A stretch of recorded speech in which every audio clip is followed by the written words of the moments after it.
Tuhan. Silakan duduk semua. Shalom. Sekali lagi lebih keras lagi. Shalom. Nah, itu baru begitu luar biasa ya. Nah, saudara dengar tadi sudah kenal ya. Nama saya Pendeta Jeriado atau Pastor Jeriado. Saya juga dari Gesia, hanya bedanya di Gesia Torsina ya. Gembalanya Ibu Yana luar biasa, Pak Fanus dan juga semua jemaat luar biasa. Saya senang ada di sini, walaupun saya harus melewati gelombang badai hidup. Maksudnya gelombang badai hidup karena tadi saya harus melewati gunung.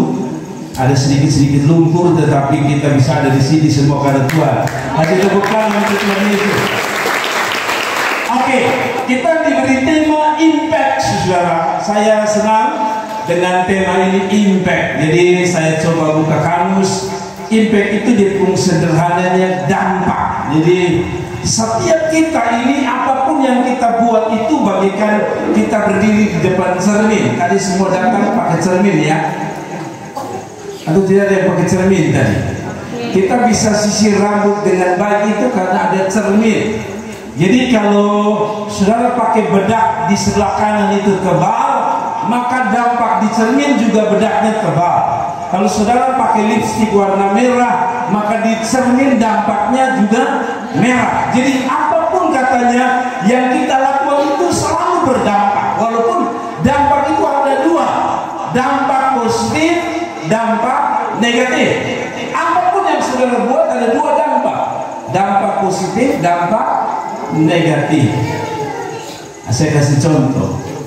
Tadi waktu saudara datang ke sini, kalau saudara tidak mandi, maka dampaknya orang bilang begini, dia pinata dia sampai mandi, ya. Tapi kalau saudara pakai bedak, orang bilang begini, terlalu menggaya sekali. Jadi selalu ada dampak positif, selalu ada dampak negatif. Tetapi saya mau bilang sama saudara, harus kuat, walaupun ada dampak negatif, itu tetap harus kuat. Saudara tidak tegur orang, dampaknya ada dua juga.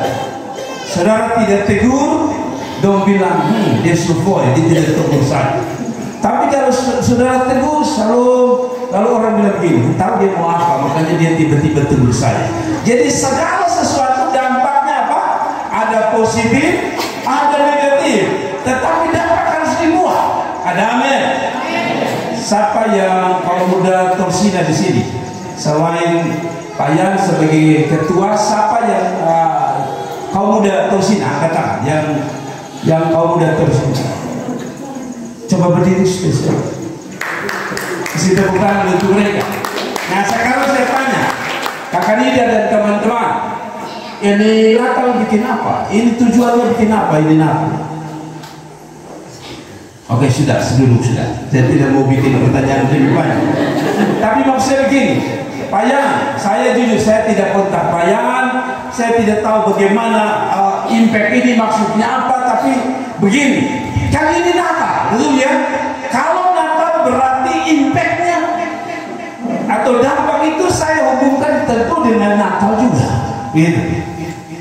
Jadi maksud saya begini, yang dimaksudkan dengan impact saya tarik kesimpulan sendiri Pak ya, bahwa impact itu artinya berhubungan dengan Natal. Kan malam ini kita bikin Natal, betul ya? Kalau begitu begini, Natal itu ada dua tadi. Ada yang habis bikin Natal, dia pun dampaknya negatif. Ada yang habis bikin Natal, dia pun dampak positif. Dampak negatif itu begitu. Saudara harus bikin Natal, masak, ya? Orang kalau masak itu capek tidak? Capek. Harap habis Natal orang bilang, Natal Torsina pemuda pemata. Tapi kita ini kadang-kadang datang Natal bukan bilang mantap. Makan serai lagi di Natal, kita pulang bilang, hai itu daging terlalu keras. Ini Natal tidak ada hubungan dengan daging keras atau lembu. Ya, itu hanya dampaknya dua, bahwa habis Natal biasanya di setiap gereja kasih kita makan. Betul ya? Natal bagus, mau dipomita lalu asin. Hei, Natal ini tidak ada hubungan itu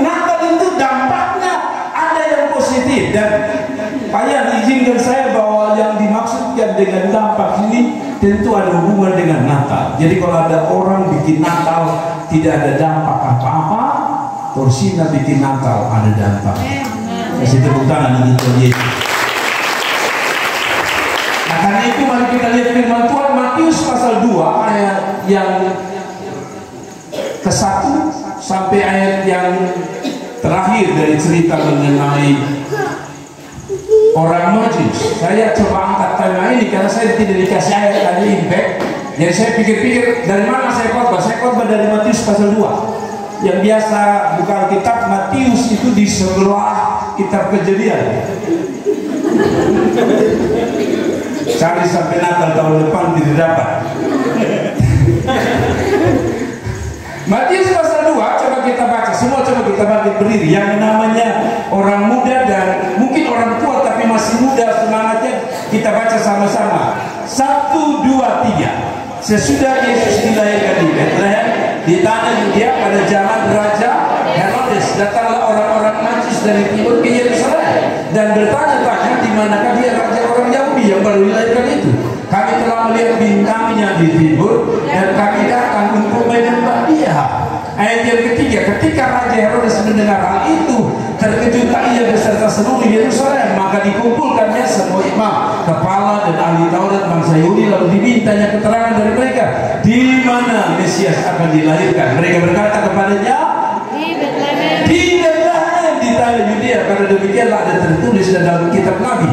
Dan engkau Bethlehem kali Yehuda, engkau sekali-kali bukanlah yang terkecil di antara mereka yang memerintah Yehuda, karena daripada mula akan bangkit seorang pemimpin yang akan menggembalakan umatku Israel. Lalu dengan diam-diam Herodes memanggil orang-orang Majus itu dengan teliti, bertanya kepada mereka bila mana bintang itu nampak. Kemudian yang menyuruh mereka ke Bethlehem, katanya pergi dan selidiki dengan seksama hal-hal mengenai anak itu, dan segera sesudah kamu menemukan dia, katakanlah kepadaku supaya aku pun datang. Setelah mendengar kata raja-raja itu, berangkatlah mereka dan lihatlah bintang yang mereka lihat di timur itu mendahului mereka hingga tiba dan berhenti di atas tempat di mana anak itu berada. Ketika mereka melihat bintang itu, sangat bersukacitalah mereka. 11 dan 12 sebagai terakhir. Wah, maka masuklah mereka ke dalam rumah itu dan melihat anak itu bersama Maria ibunya, lalu sujud menyembah dia. Mereka pun membuka tempat harta bendanya dan mempersembahkan persembahan kepadanya, yaitu dan karena diperingatkan dalam mimpi supaya jangan kembali kepada Herodes, maka pulanglah mereka ke negeri melalui jalan yang lain. Silakan duduk, kasih tepuk tangan yang meriah untuk Tuhan Yesus. Nah, saudara, mencari mencari petunjuk bahwa Yesus lahir di Bethlehem itu tidak mudah, saudara. Saya bisa membayangkan orang Majus itu seperti perjalanan saya bersama tim tadi. Tadi Pak Yan minta maaf, Ibu Kepala minta maaf. Waktu kita cari-cari di tempat, kami bilang begini, oh pasti sudah kan. Kita naik dulu kali, oh pasti sudah kan. Kita putar-putar, saya bilang ini perjalanan dari 2024 ke 2025 juga tidak sampai-sampai. Saya pikir yang sudah ada petunjuk, dan tadi Pak Yan dengan kakak siapa? Poli tadi antar kita, sudah saja cari setengah mati. Nah itu sebabnya orang Majus ini juga cari tidak gampang. Saya jelaskan cepat saja. Khotbah saya praktis pasti sudah mengerti. Orang Majus ini pertama diperkirakan orang-orang pintar. Yang kedua, katanya orang Majus ini kan kalau bukan mereka orang pintar, mereka orang-orang yang mengerti tentang perbintangan. Itu sebabnya kalau saudara baca di buku majalah ada setiap kelahiran kita itu ada yang disebut dengan bintang, ya betul ya. Ada bintang apa saja? Gemini, Leo, ada mau kan ada Leo, ada Leo, ada apa lagi? Scorpio. Nah saya ini Gemini. Gemini itu lahir di bulan Mei.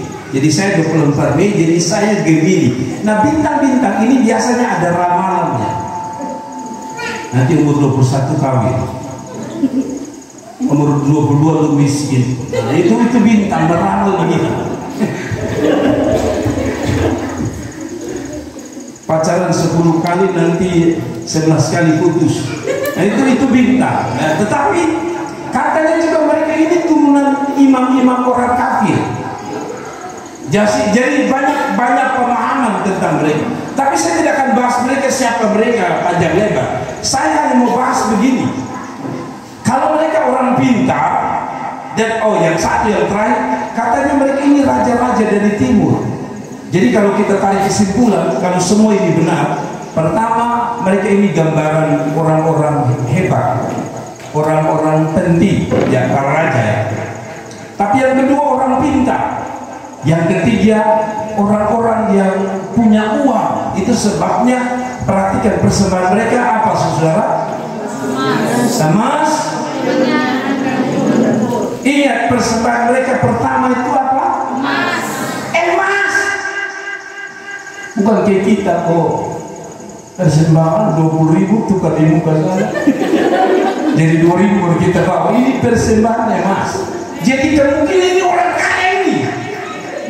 Nah pertanyaan saya, dia kaya, dia raja, dia cari ada bintang. Ya katanya bintang ini bintang yang bukan seperti yang kita lihat ini bintang banyak-banyak. Ini bintang katanya dia akan muncul beberapa abad 1 kali. Dan pada waktu itu mereka mempercayai kalau ini bintang model begini muncul, ada raja yang luar biasa. Kan tadi saya bilang mereka ini raja. Dan kenapa lagi cari raja? Karena mereka percaya bahwa ini raja ini beda sekali. Ini raja ini tidak ada yang sama dengan dia. Itu sebabnya walaupun mereka raja, mereka cari raja lagi. Jadi maksudnya begini, kalau saudara baca cerita, kami tidak ada cerita mengenai, jangan ke situ. Biar saja. Kalau saudara baca, kelihatannya orang Majus pergi, orang Majus ketemu Tuhan, pulang juga tetap jadi orang Majus. Tapi waktu saya baca ini, saya dapat 3 impact, 3 dampak dari Natal. Kenapa saya bilang 3 dampak dari Natal? Karena mereka ketemu Yesus, sang putra Natal. Nah, sekarang saya tanya, siapa yang sudah ikut Natal? Entah di gereja saudara sendiri atau di Torsina, yang sudah ikut Natal lebih dari 5 kali? Angkat tangan. Lalu yang lain, tahun lalu itu sudah hadir itu makan banyak-banyak gitu. Bukan di sini, ya, bukan. Itu saudara bikin apa? Saya tanya saudara, yang 5 kali berturut-turut pernah merayakan Natal? Angkat tangan. Yang 5 kali, 2000, kan sekarang 2024, 2023, 2022, 2021, 2020. Siapa yang hadir semua Natal ini? Yang lain gimana? Mau saya begini, setiap kali saudara Natal, apa yang terjadi dengan hidup saudara? Pulang biasa-biasa saja. Pulang senang ada acara bagus kan. Apa sampai di situ saja? Nah orang Majus ini pulang mereka berubah. Dampak dari Natal harusnya mengubah orang. Saya ulangi lagi, Natal itu panitia cari dana secapek-capek, ya toh? Betul tidak? Cari dana lagi, masak lagi, kita makan. Kalau tidak ada dampak apa-apa bagi Natal, jangan buat Natal. Sekali lagi, kalau Natal tidak dapat apa, jangan bikin Natal. Kalau Anda bikin Natal berarti harus ada dampaknya. Amin. Saya percaya panitia dan seluruh gereja di mana bikin Natal pasti mau ada dampaknya. Coba kita lihat apa dampak Natal bagi orang Majus dan bagi kita. Ada 3 dampak. Dan saya berharap dampak itu pulang malam hari ini bilang, oh Tuhan, ternyata setelah 5 kali saya berturut-turut ikut Natal, ini malam saya dapat pesan surga untuk saya harus berubah. Yang setuju katakan amin. Sekarang kita mulai masuk pada poin pertama. Dampak, impact pertama kalau saudara datang Natal di gereja siapapun, apalagi saudara datang di Torsina, maka dampak pertama adalah saudara dulu tidak suka cari Tuhan. Setelah pulang dari Natal ini, ada rasa rindu cari Tuhan lebih sungguh-sungguh. Katakan amin. Perhatikan ya, Tadi saya bilang mereka ini orang maju siapa? Raja, orang kaya, doi banyak. Bukan kayak kita, doi sedikit, doi banyak. Jabatan raja, betul ya? Orang kita dia. Kalau ini orang kuliah dia susah sarjana, dia sudah S2, S3. Kalau ada yang bilang bapak saya itu S4, saya S4 ya, SD, SMP, SMA, lalu terakhir kuliah dan semua. Tapi begini, dampak pertama begini, ini orang ini mau cari apa lagi coba? Jabatan sudah punya toh, uang sudah punya toh, orang maju toh, pintar sudah toh. Tapi kenapa mereka tinggalkan mereka pun kampung tempat sudah aman, sebenarnya di sana mereka sukanya. Kenapa capek-capek cari Tuhan lagi? Kesimpulan saya sederhana. Mungkin mereka bilang begini, ternyata punya jabatan, punya uang, punya harta tidak membuat kami damai kecuali ketemu Tuhan Yesus. Jadi malam ini yang malas-malas cari Tuhan, yang malas-malas ibadah, pulang Natal itu dampak pertama adalah tadi malas cari Tuhan, tadi malas apalagi beribadah kepada Tuhan, pulang dari sini bikin janji dengan Tuhan, saya tidak akan malas lagi beribadah. Kalau saudara pulang malas tambah malas lagi, Anda tidak berdampak di malam Natal. Ada yang lihat saya?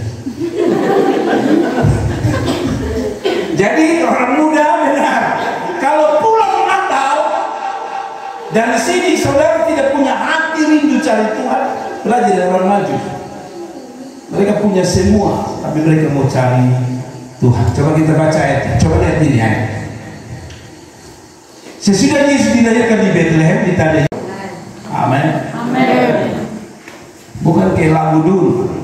Datang Natal dia bukan nyanyi bilang dia mau ketemu Tuhan seperti Rusa itu sungai, tapi dia nyanyi lagu dunia dulu. Masih ku ingat tahun yang lalu, di antaranya lilin engkau engkau berdiri, aku memandangmu dalam. Terima kasih Tuhan anugerahmu. Jadi ternyata dia datang bukan mau ketemu Tuhan, dia mau ketemu itu nona yang tadi bakar lilin. Stop ya, itu lagu yang salah sekali. Ada satu lagu lagi, dia datang ke gereja tapi dia tidak masuk ke gereja, di gereja Tuhan. Ada yang tahu nggak? Waktu itu kita masih remaja, yang polos hatinya bercerita. Kala itu kita masih remaja. Itu dia punya kata itu satu. Waktu itu hujan rintik-rintik. Dia tidak tahu bahwa di polis hujan besar. Sedang dengar lagu ini lucu ini lagu.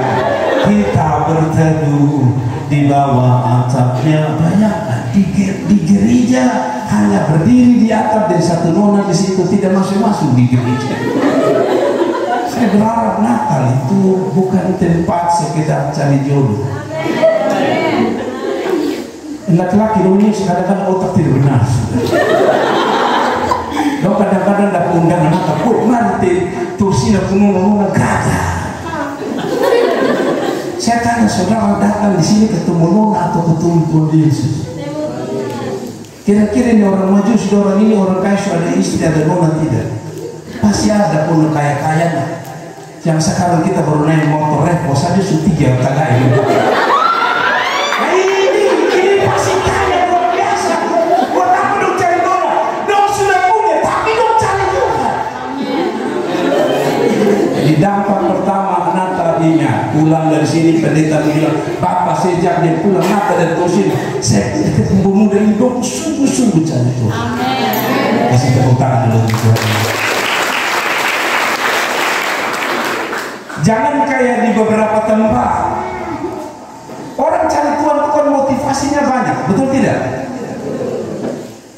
Contoh, saya selalu bikin ibadah ucapan syukur.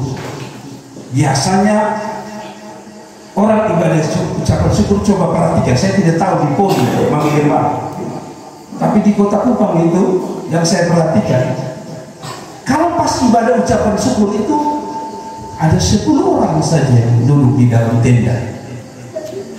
10 saja. Di antaranya juga ada opa-opa dan mama-mama. Anak muda di mana tidak ada. Tapi pas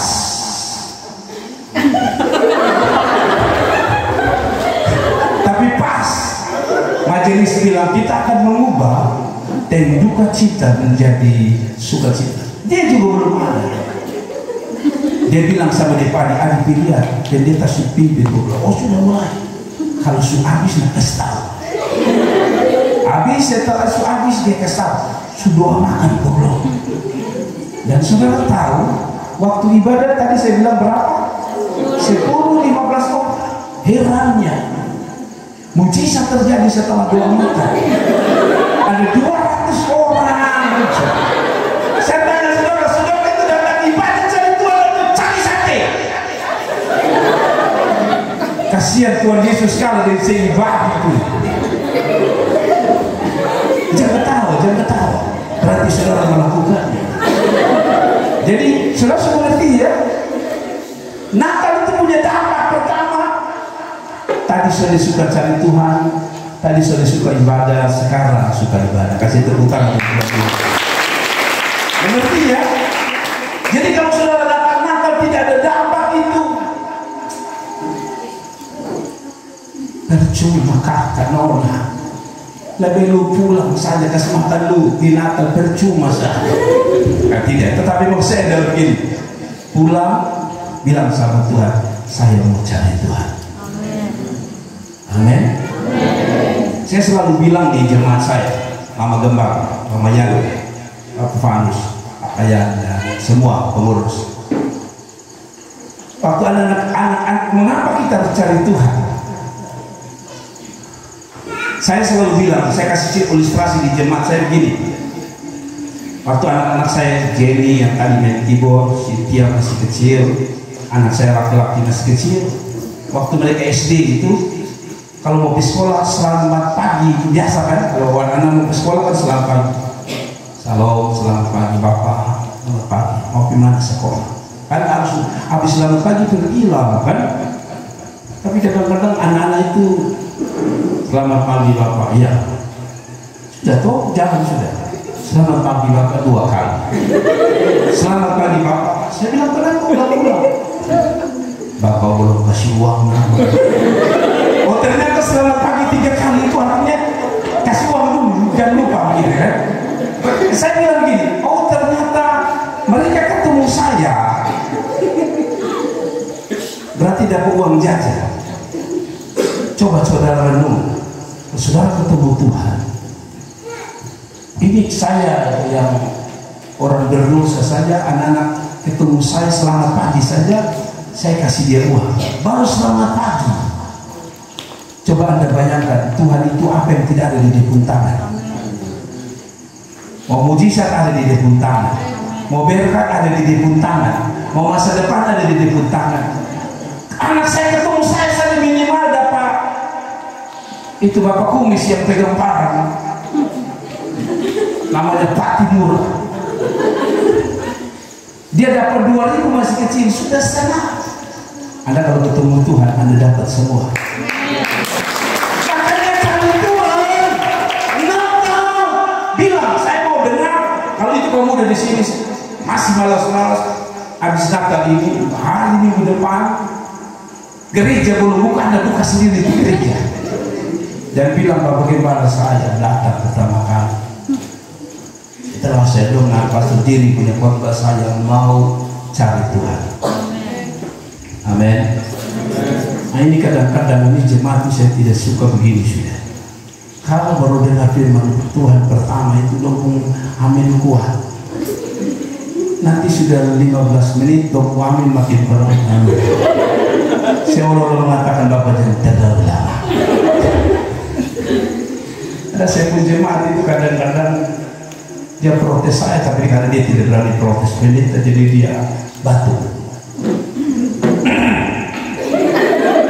Saya Allah mengatakan jangan terlalu lama, tapi semakin dia batu saya tambah lama susah. Maksud saya begini, kembali pada firman Tuhan, kami datang untuk menyembah Dia. Jadi cari Tuhan itu luar biasa, berkatnya pun luar biasa. Amin. Natal satu, dari malas cari Tuhan sekarang suka cari Tuhan, dari malas melayani Tuhan nanti melayani Tuhan. Amin. Yang kedua, saya tidak lama. Sebentar, sorry, masih ada satu ayat lagi. Tadi saya bilang dampak itu ada dua, satu positif, satu negatif. Yang positif itu benar-benar diadakan cari Tuhan, tidak ada unsur lain. Amin. Bapak Ibu, saya yakin 100% yang namanya Natal itu minimal ada kue. Tidak percaya kan?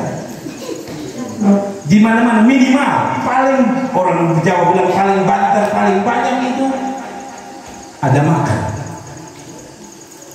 Saya belum pernah orang undang saya khotbah Natal bilang apa? Ingat ya, habis bapak khotbah kami ada makan. Habis saya khotbah pasti orang kasih makan. Saudara enak ya? Tidak ngomong banyak, ada duduk-duduk, amin. Lalu habis dua orang bilang kali ibu bersilakan. Saya ini ngomong banyak baru saya bisa pergi makan. Maksud saya begini, jangan ketawa dulu. Maksud saya begini, saya melayani saja tuan rumah, maksudnya gembala sidang pendeta tahu pasti saya makan. Tadi saya belum khotbah saja. Mama gembala suka saya makan pisang goreng, jagung, goseng, ayam goreng, ayam rebus, tinggal ayam hidup yang belum. Saya belum lakukan apa-apa. Nah bayangkan setelah saya khotbah pasti memutus suruh saya tambah 3 kali. Maksud saya begini, jangan ketawa dulu. Ini ilustrasi saja. Kalau saudara cari Tuhan itu seperti itu. Tahu saya minta sama Tuhan. Tuhan tahu cara apa yang dia harus kasih untuk saudara. Tapi saya bilang begini, Tuhan beta ini datang dan Tuhan sudah tahu beta seumur 32 tahun ini. Jembatan ini bahasa suara pasangan beta belum. Hai, berhenti. Cari saya Tuhan, nanti Tuhan tahu ada butuh jembatan yang lain. Mengerti ya? Motivasi kita di satu cari Tuhan. Amin. Siapa yang sudah tahu jembatan ini sekarang sudah ada jodoh? Misalnya sudah jembatan ini saja pemerintah pikir harus ada di jodoh. Saya selalu bilang belajar dari ayam. Sudah lihat ayam? Ayam ini kan banyak di kampung ini. Pernahkah saudara dengar ayam berdoa sambil menangis, Tuhan berikan saya Maria untuk saya? Tidak ada. Dia cukup begini kalau saudara lihat ayam ini. Dia begini, dia begini itu. Yang begini tidak kemana-mana. Lu tidak perlu begini saja. Lu tiap malam selamat malam om putar kumis lah. Lebih kecil sekali. Saya perlu saudara. Saudara kita kembali ke firman Tuhan. Nanti kita tidak pulang-pulang. Tapi maksud saya begini. Tadi itu ilustrasi saja. Saya tidak minta beliau ke saya makan. Demikian dengan saudara, kalau cari Tuhan tak usah pikir. Amin. Amin. Nanti saya bersaksi. Siapa mau saya bersaksi tentang jodoh? Kalau mau jodoh semua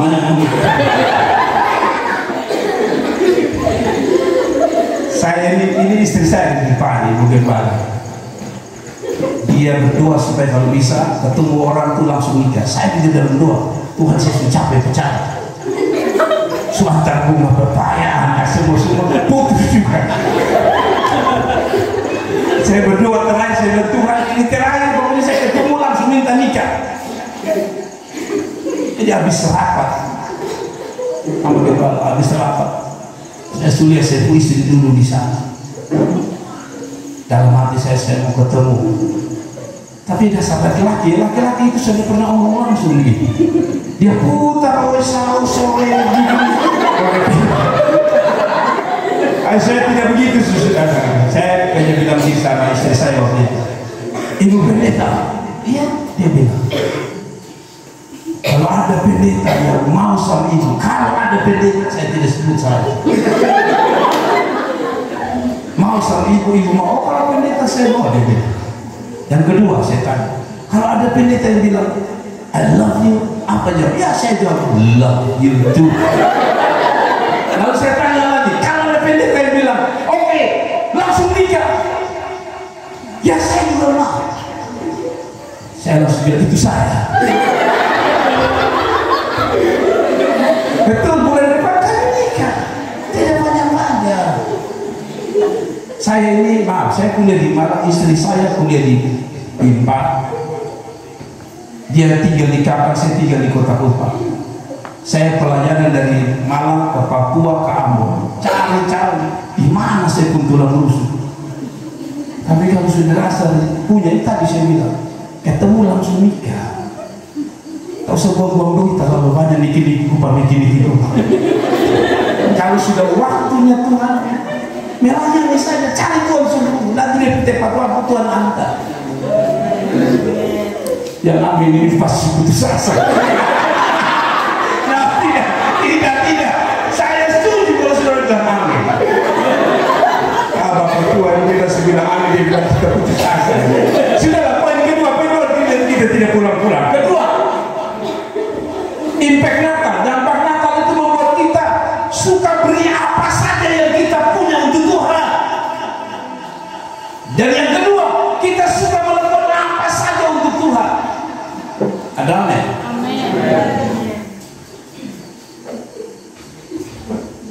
Saya cerita lagi, tapi sebelum cerita baca ayat dulu. Sebenarnya kita baca ayat dulu. Saudara dengar ini. Orang Majus itu kira-kira siapa yang suruh dia kasih sesuatu? Tidak ada. Kita baca. Setelah mendengar kata raja-raja itu, berangkatlah mereka. Dan lihatlah bintang yang mereka lihat di timur itu mendahului mereka hingga tiba dan berhenti di atas tempat di mana anak itu berada. Ketika mereka melihat bintang itu sangat bersukacita. Natal itu bicara tentang apa? Sukacita. Sukacita apa?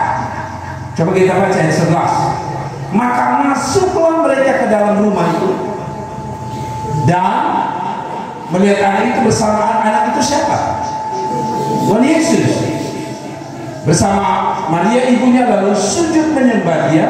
Mereka pun buka apa? Harta bendanya dan mempersembahkan persembahannya apa? Emas, katanya, dan mur. Ini barang-barang mahal. Emas itu biasanya pada zaman itu emas itu dikasih, bukan kayak sekarang ya, masuk minta dipotong kasih emas. Tapi zaman dahulu itu pemberian emas ada untuk satu pribadi yang namanya raja. Jadi kalau orang kasih emas itu berarti orang itu pasti raja. Mereka mengakui walaupun banyaknya raja. Saya tanya saudara, ada yang khotbah bahwa ingat ya orang Majus kalau datang ketemu Yesus bawa emas, ada tidak? Ada yang khotbah begitu untuk mereka tidak? Siapa yang suruh mereka kasih emas? Saya tanya saudara. Siapa yang suruh mereka kasih emas? Tidak ada. Ketemu Yesus kasih emas. Saudara jangan pikir, Bapak 1 gram kita harus berdoa banyak lama dan pasti gereja. Bukan, saya tidak ngomongin. Maksudnya gini, ini emas itu pemberian yang paling terbaik. Tidak ada yang suruh dia kasih. Apa artinya? Semua yang mereka punya mereka kasih untuk Tuhan. Natal dampaknya bukan hanya yang pertama kita suka cari Tuhan, tapi yang kedua kita suka memberi apapun yang kita punya dan kita melakukan apapun untuk Tuhan. Jadi kalau Natal kita masih tidak mau buat apa-apa untuk Tuhan, saudara, Natal tidak berdampak untuk saudara. Ada amin? Saya cerita lagi lanjut, masih tentang jodoh. Saya ada istri kembali. Waktu itu ada dua pendeta jalan sama-sama istri saya, wajahnya mirip semua. Saya bertanya, Tuhan, di antara dua ini saya pilih yang mana? Waktu itu ya, sebelum saya omong sebenarnya dia pun cerita masih ada sebelum. Saya bilang, Tuhan, mana yang jodoh saya? Maka kami makan, mereka ajak saya makan. Sedang makan-makannya, dalam hati saya begini, Tuhan, siapa yang bayar saya makan, dia saya pilih jadi istri. Biasa kan laki-laki yang bayar, toh? Saya itu hari saya tantang Tuhan, saya bilang, Tuhan dan Tuhan ini. Habis makan, bodoh bilang, Pak, tak usah Pak, saya. Maka biasa laki-laki itu biar tidak ada uang, saya itu tidak ada uang.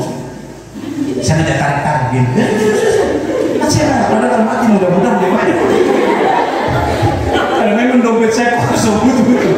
Tapi ya gaya itu laki-laki itu kadang-kadang begitu. Sudah nona, ada terus kakak ada. Padahal kakak sudah ada. Jadi saya bilang, sudah. Hai masalah laki yang bayar. Dompet itu kan tarik gampang. Kenapa kalau dompet itu tarik lama sih? Hanya satu supaya dong bayar. Jadi di antara itu sudah dua-dua predikasi. Saya tunggu dari jauh. Dan dua cuma masih berkata, sudah saya. Tapi saya lihat saya mau istri uang yang cepat keluar. Saya bilang, Tuhan, itu dia sudah. Laki-laki dengar, lu jangan alas sebelah. Lu Bapak Tua bilang begitu. Jadi kalau kita jalan-jalan, lu yang bayar. Itu laki-laki kaya. Ini kasus khusus. Jangan itu aku bilang, itu kalau lu cinta lu bayar beta, lu gila. Bayar satu kali boleh, maka supaya ulang-ulang stop bilang sama Tuhan, ini dia bukan datang dari Tuhan. Biasa laki-laki yang pegang uang biasa istri atau suami. Yang pegang uang biasa istri dan suami. Kenapa takut? Berarti ada suami yang tetap pegang istri. Uang punya istri, istri punya uang punya istri. Maksudnya begini, kalau kau suara baca ini, kenapa istri saya mau kasih saya apa aja? Mungkin dia mulai dia dengan saya tuh. Dulu saya selalu ganggu istri saya. Saya bilang sama istri saya, dulu masih pacaran, istri saya suka vitamin C. Vitamin, istri saya kirim pak bos. Saya telah kawin, saya bilang istri minta traktir bakso saya keluar rumah. Tapi dulu masih pacaran itu vitamin kirim, semua kirim. Setelah menikah saya bilang mama, kasihan. Kalau tahu begitu kita berdoa ulang lagi. Kalau saya begini saudara, saya selalu bilang di jemaat saya, pernahkah ada orang menikah? Apa yang sudah menikah? Yang siapa yang sudah menikah? Yang sudah menikah? Oh, yang sudah menikah kata. Mulai sengaja bujang sudah. Yang sudah menikah kata. Sudah lihat semua? Itu sudah ada cap milik orang. Turunkan nama. Sekarang saya tanya, siapa yang belum menikah? Pantas kalau tidak nikah. Saya tanya, siapa yang belum menikah? Angkat tangan. Kenapa mau angkat tangan begini sih? Angkat tangan tinggi supaya saya tahu. Angkat tinggi untuk saya serius. Dengar, kenapa saya suruh anda angkat tangan? Ini punya makna. Pertama, kalau anda angkat tangan, Tuhan bilang, oh iya. Saya baru ingat dia belum. Tapi yang kedua, kalau sudah angkat tangan, biasa kalau pendeta di sini, habis lokal dia bilang, siapa yang punya beban berat, angkat tangan. Jadi kalau saya tanya siapa yang belum menikah, itu artinya Anda angkat tangan supaya saya doakan kamu. Ketiga, katanya itu sinyal. Kan ada orang itu kalau tetangga kenal tahu itu Nona Afi itu belum nikah, tahu. Tapi coba lu pikir kalau lu sudah tahu nikah atau belum, kan belum tahu. Tapi kalau lu datang di gereja dalam pendetanya, siapa yang belum nikah, angkat tangan. Kan diantara dong, itu pasti dia bilang, oh ternyata dia belum nih. Karena itu angkat tangan kalau belum, supaya orang itu tahu.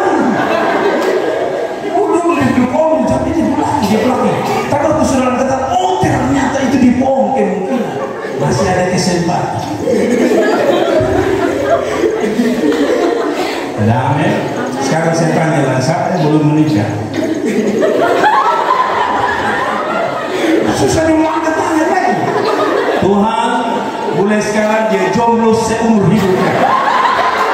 Sudahlah, kita tadi begini. Maksud saya begini, saya dari ilustrasi ini begini. Saya selalu bilang sama istri saya, waktu dia menikah sama saya ini kan anak laki-laki bungsu. Di adat Rote itu laki-laki bungsu dapat rumah tua. Jadi saya bilang sama dia tidak pernah minta itu rumah tua. Waktu dia menikah dengan saya, rumah tua itu milik saya, dia juga akan jadi miliknya dia. Betul tidak? Saya selalu bilang, kalau tak usah pikir tentang lu dapat apa, nikah saja dengan itu orang. Lu dapat semua yang tua. Jangan salah mengerti dulu. Maksudnya waktu dia menikah dengan saya, dia dapat rumah tua, kursi tua, lemari tua dari sebuah penjara. Semua yang tua dia dapat semua. Tapi tidak pernah waktu kami menikah dia bilang begini, oh kalau menikah lupa HP, beta po HP. Itu tidak. Dia cukup menikah saya. Setiap saya beli HP baru, HP lama saya kasih dia. Ini gambaran kita dengan Tuhan. Kalau kita cinta Tuhan, pasti kita mau kasih apa saja untuk Tuhan. Amin. Ini laki-laki, dong biar tidak ada doi. Maka kalau nona minta bilang kakak, kakak. Padahal kakak sudah mengikuti kemintaan. Saya dengar ada kepala dinas di rumah istri tidak peduli dengan dia. Dia tua sebenarnya. Tapi kalau ada pegawai bilang, kak, dia bilang lagi, ulang lagi, kak, ini. Padahal ini sudah pas sampah ini. Tapi dipanggil kak itu wah rasanya. Nah, kalau saya begini, biasanya orang yang kita cintai tidak perlu minta, betul tidak? Betul tidak? Langsung kita tanya, mau apa nih? Oh masuk kau bodoh-bodoh. Langsung kita tanya. Itu karena kita cinta, betul tidak? Betul tidak? Coba kita tidak cinta, kira-kira ada saudara tidak kenal bilang, Adi mau bakso? Tidak ada. Biasanya kita bercinta dulu baru semua yang kita punya kita kasih. Sampai-sampai kita tidak biasa jalan kaki. Nah, kalau mulai pacaran itu biar ada motor sih kita jalan kaki bos. Betul ya? Sebenarnya rumah kita ini dekat 20 meter gitu, tapi ya dia harus putar 200 meter. Itu tanda orang cinta. Apapun dia mau lakukan, betul tidak? Orang maju sini mungkin karena dia cinta Tuhan, di hari Natal itu dia kasih semua. Dia buat apa saja untuk Tuhan. Saya kasih ingat ya, kalau saudara pulang dari sini harusnya mengubah saudara. Apa saja saudara melakukan untuk Tuhan. Ini saya pun jemaat ada semua di sini. Saya tidak tahu, saya tidak harus pulang menggembala. Saya selalu didik mereka apa saja harus kasih untuk Tuhan, apa saja harus buat untuk Tuhan. Sampai-sampai biar dong kuliah, dong kerja harus kasih bersih gereja. Betul Pak ya? Jadi saya begitu, karena saya merasa bahwa kalau orang cinta Tuhan, dia mau lakukan apa saja untuk Tuhan. Amin. Amin. Nah itu sudah, kalau sudah mulai setengah jam ini, aminnya boleh begitu. Sampai giliran saya amin. Saya mengerti saudara suruh saya berhenti, tapi tunggu. Gimana ada di sana masalahnya? Sudah maksud saya adalah Natal ada hati yang ingin buat sesuatu untuk Tuhan. Amin. Amin. Nah, lihat tadi itu anak-anak itu menyanyikan, disuruh menari dia. Ya, karena itu Tuhan. Kamu jangan ketawa. Di sini kadang-kadang kita melakukan untuk Tuhan saja susah. So leader sudah, mari kita tepuk tangan dia seperti tiang bendera 17 Agustus. Orang sudah tepuk tangan, dia masih menantang lagi. Hai, mari kita memuji Tuhan, tepuk tangan. Dia kayak mau nantang matahari, stop. Lakukan apa saja untuk Tuhan, amin. Tapi kalau saya selalu bilang di sini ini di kaki mau langkah, mau tepuk tangan susah. Tapi coba dia di pesta. Karena ini pandai. Oh, kaki kemana? Karena ini pandai. Oh, ayo kaki kuning, kaki hitam, kaki biru semua dia habis. Ayo Tuhan. Saya kenal ada orang yang kalau di gereja santai saja. Tapi kalau kaki pinjam bos.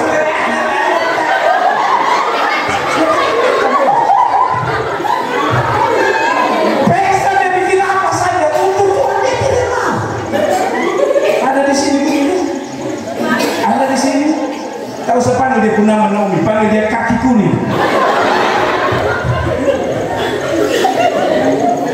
Pesta itu tidak disuruh, baru bunyi saja. Pesta berbunyi, dia tarik kursi memang. Bikin apa acara bebas?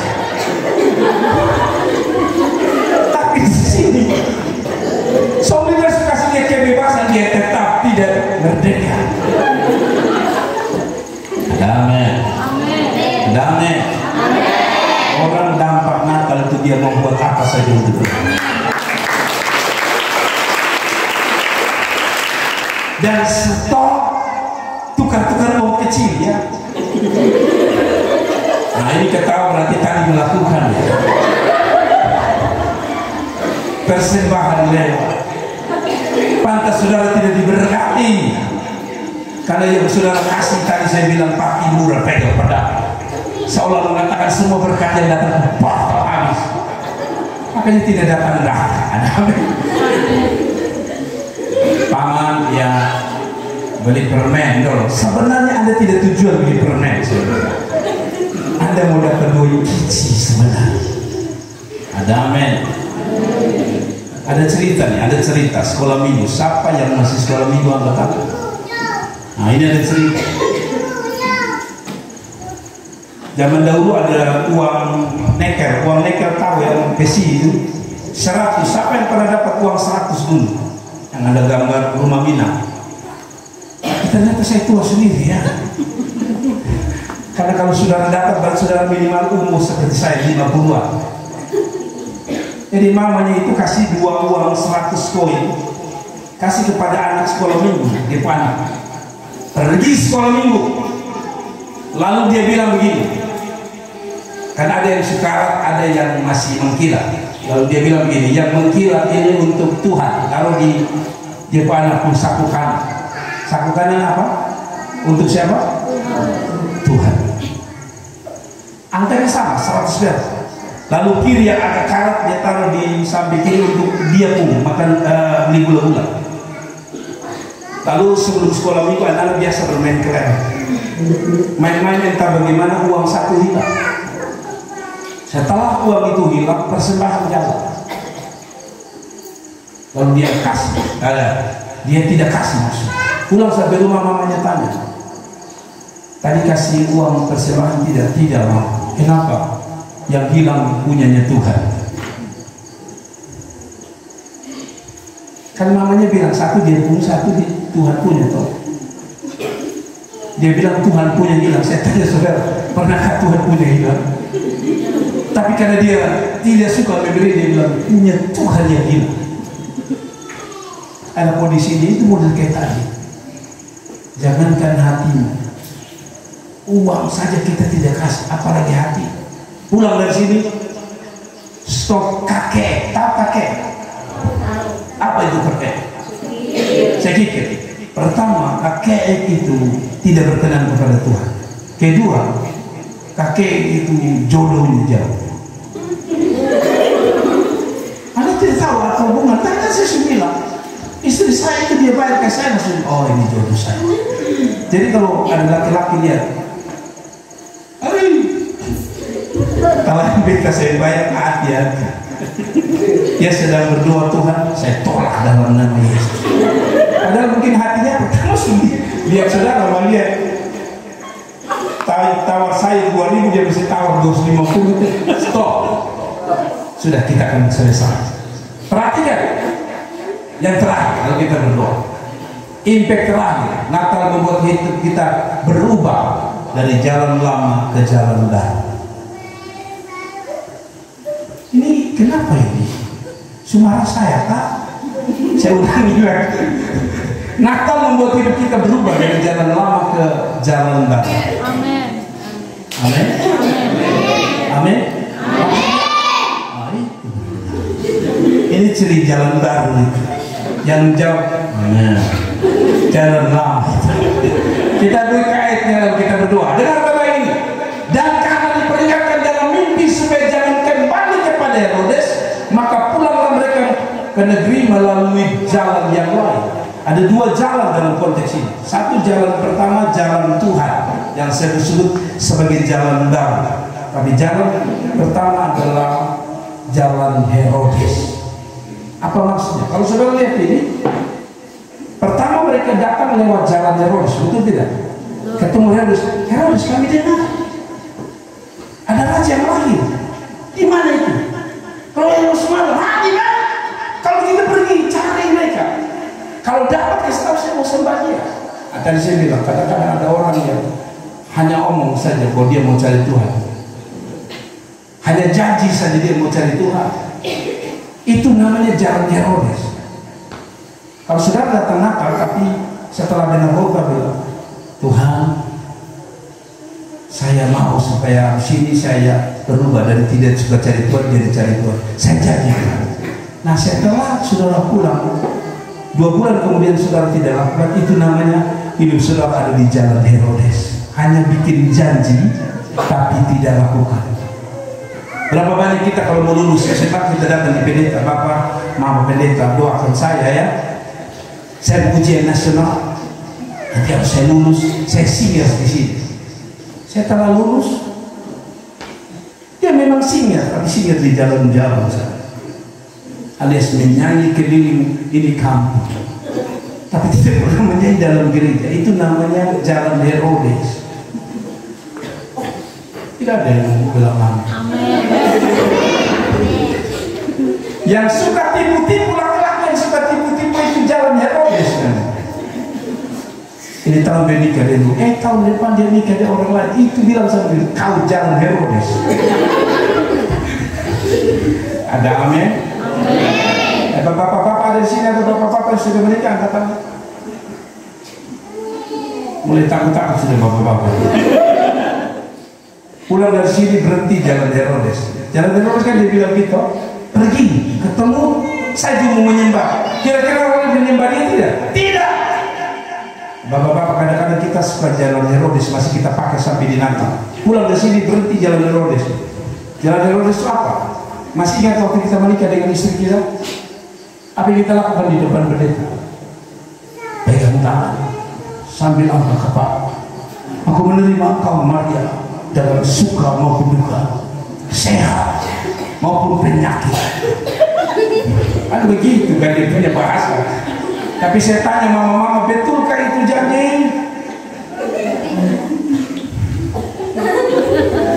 Saya semua marah. Ternyata itu hanya jalan Herodes.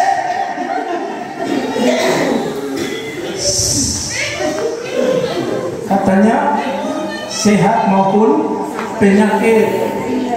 Omong kosong. Mama pas sehat, woi dia cinta dia sayang. Tapi mama sakit, urusan dia begini. Itu namanya jalan Herodes. Oh, mau tidak ada yang dukung saya? Ada amin? Saya berjanji, saya akan setia sampai mati. Padahal istri belum mati, dia sudah berhenti setia. Itu jalan Herodes. Ada amin? Ada amin? Mama juga ketawa. Mama itu kadang-kadang dulu juga bikin janji. Saya akan setia dengan kau, Lukas. Siap maupun tidak siap, mau kosong saja. Dulu Lukas masih gagal, dia panggil Kak Lukas, Kak Lukas. Tapi setelah Lukas itu sudah umur ompong, dia panggil ompong. Dengan dulu Lukas mulai kunci, dia tidak panggil Lukas cantik. Kunci. Saya pun tetangga ada masalahnya. Padahal di depan pendeta tidak, saya setia. Ada amin? Bapak-bapak kenapa tunduk kepala? Saya tutup dengan cerita ya, lalu kita berdoa sudah. Ada laki-laki takut istri. Ada laki-laki takut istri di sini? Ada laki-laki? Angkat tangan. Biarkan istrimu tahu.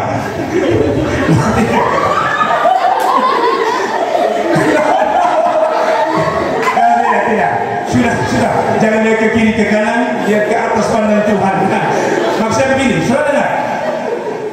Ada cerita nih, ada laki-laki satu.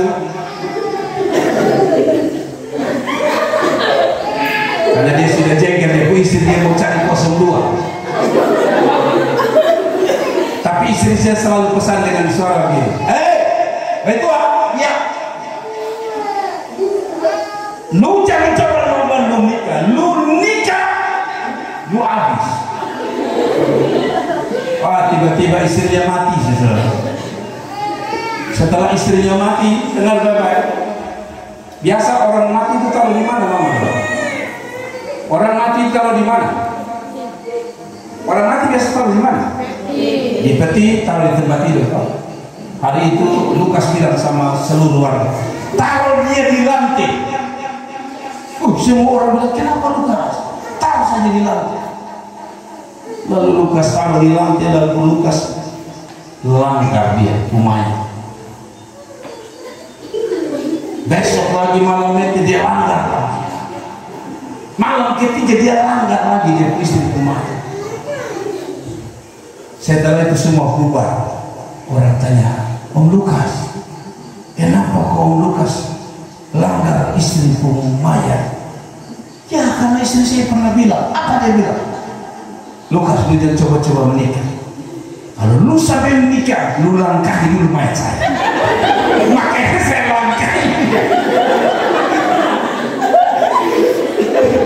Dan dia nyebrang setelah istrinya mati. Banyak pun di kita, kami mau siapin Natal, iya.